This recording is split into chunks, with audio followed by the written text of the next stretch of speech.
from bricks, Knox finest. Yeah, yo, we live, yeah, those finest, yeah, we live,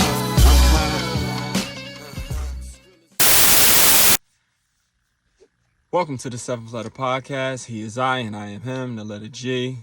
I'm glad you took some time out to be here with me. Damn, man.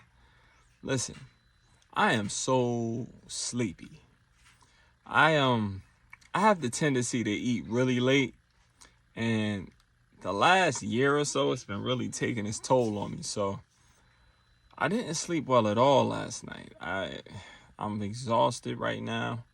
But I told you guys I will be dropping a podcast at least once a week, and here it is. So I've been like brainstorming a lot lately about like certain decisions that I made in my life. So I was looking at something, and basically what it meant, it was something along the lines of choices that you make now basically dictate your future. So I was thinking like, damn, so many poor decisions I made created so many like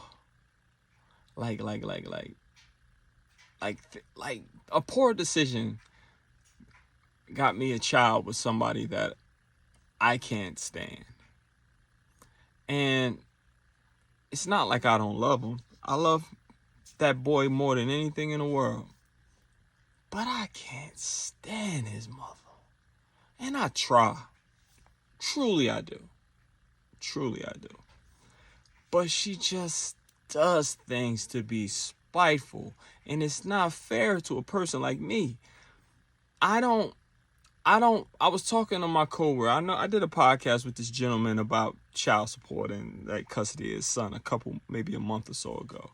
And you know, he went to travel nursing, but sometimes he picks up shifts on our floor. So I saw him yesterday. Real happy to see him.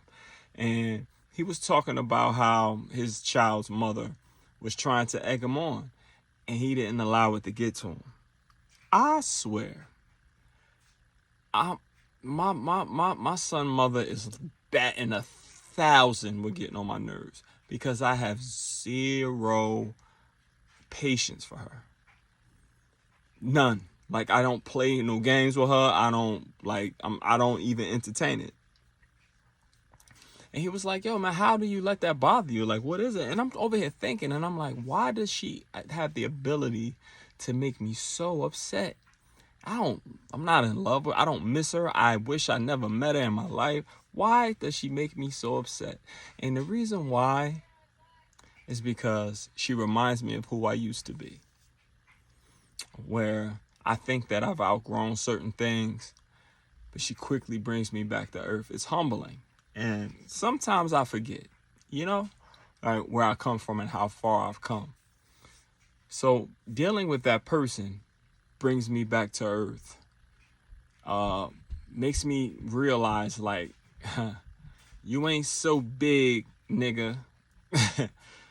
This is your baby mother. And I swear, I will hide this chick for the rest of my life. So I will make sure nobody ever finds out who this person is. And it's like, it's not like we bumped into each other in the streets or nothing. Like, we don't ever see each other. But it's such it's never a positive dialogue. Whenever I'm nice to her, she thinks I like her again or something. Like, I really don't freaking like this person at all. And I try my best to try to be civil, but she finds a way to like irritate me. And it's something as simple as, for example, this is human female in a nutshell. I'm married, so and I'm on child support, and I have to insure my child. So for his whole life, I've always taken my child to the doctor. His whole life. The dentist, the doctor, everything. I've always done it. This year, and during COVID, my child stayed with me the whole time. While they were homeschooling, he lived with me the whole time. So it's like, I don't understand, like, what's the problem? But anyway, I take him to the doctor. I take him to the dentist. So basically, we went to the dentist this year, and he had a couple of ingrown wisdom teeth where it was going to, cause him grief down the line. These dentists, they used car salesmen too. But they did an x-ray. It showed a couple teeth that needed to come out. All right, fine. So I tell his mom, because I'm like, all right, if I'm going to take some teeth out her son's mouth, I probably need to let her know. So she's like, why you ain't telling me he got a dentist appointment? I'm like, my bad. I didn't know. I didn't do nothing. All they did was x-ray him or whatever. So somewhere along the lines, well, I didn't actually take him. My wife took him. And because my wife took him, she was upset. And she took him 2 weeks later to her dentist. Don't ask me. My son was pissed. Like, yo, what is this? Why do I gotta go to the dentist again? Anyway, so she takes him to her dentist, and she ultimately gets the tooth removed. So the dentist says, we need to put braces in his mouth because his teeth are probably gonna shift eventually. So I said, all right. She was like, let me see your insurance. I'm like, no, you're not. If I give you my insurance, you took him here. Why don't you use your insurance since you want to be, use yours? Well, it's I forget what they call it. It's one of those what is the word I'm looking for?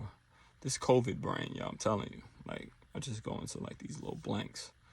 But basically, it's aesthetic. Like, it's not something that is needed. So her insurance won't pay for it. Mine's may. So, but if we use my insurance, it's my bill. So if it's my bill, he's getting his braces done where my other children got their braces done. Well, you're not taking my son to get braces where that bitch got her braces at. Like, what? What type of...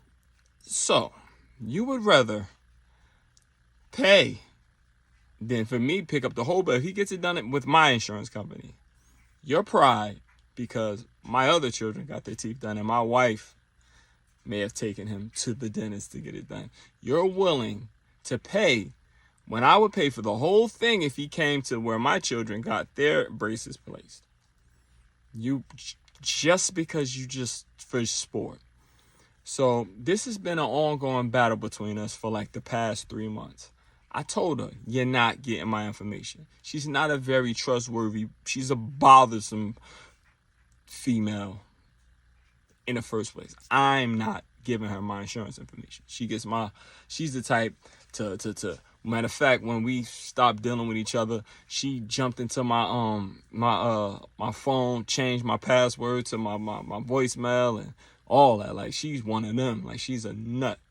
Anyway, so I'm not giving her my insurance. No, I'm not giving her my information. I said I even go as far as I'll tell the doctor's office. But then I'm like, that might mess you up, because if I'm paying for insurance for him, why does he have whatever kind of free Medicaid or whatever you got going on over there? So I'm like, that might mess you up. You might want to do your research. To avoid that, let him do it here. She's just making it a problem. So ultimately, 2 days ago, my son hit to me like, Dad, make an appointment. Mom said I can get braces with you. That's because I stood my ground and I didn't play no games with her. But I can't. It's ridiculous. And I'm in a place now where I'm like, I just can't wait. Like, it's so real for me. I counted how many more times I have to see her ever again in my life. So my son will be graduating high school, possibly college, and his wedding. I got to see this chick 3 more times in my life. I don't ever have to see her again. Oh, what if he goes to the prom? That's 4. 4 more times I got to see her in my life. Listen, I literally have not seen my son's mother in 2-3 years. You know what I'm saying? Like, I can't deal with it. Like, to be honest, I'm gonna keep it a stack with you about me. If my mother did not pick up my son, I probably wouldn't even go over there. I can't be around this person. She is not like, I can't. I just can't, man. So today is not the most positive episode of the 7th Letter Podcast, but it's what I'm going through right now. And I'm exhausted and I'm tired and I'm not feeling very positive at the moment. So maybe next episode, you know? Okay? All right. Checklist Monday. As you see, my shit is up right now. So of course I've been in the gym. Where the fuck you been? Tomorrow, I'm going to do probably back and shoulders and save chest for Wednesday. I'll do back and shoulders on Monday, and I'll do legs on Tuesday, and I'll do chest on Wednesday. And then I'll do like arms on Thursday or something like that. Matter of fact, I can't because it's my daughter's thing. Damn. So I have to do it on Friday. And I probably need a rest anyway. But yeah, man, I love the fact that you guys been checking me out. More so on the iTunes and the Spotify than on YouTube. I guess y'all think I'm ugly, but you're gonna keep on saying this ugly face until I get my 100,000 subscribers. You heard me? It ain't gonna stop. 5-year documentation of where I end up. Start my last class for my MSN tomorrow. I'm excited, my capstone, and I'm gonna knock out some of this other stuff when it comes to the NBA. But yo, man, thanks for tuning in. See you next week.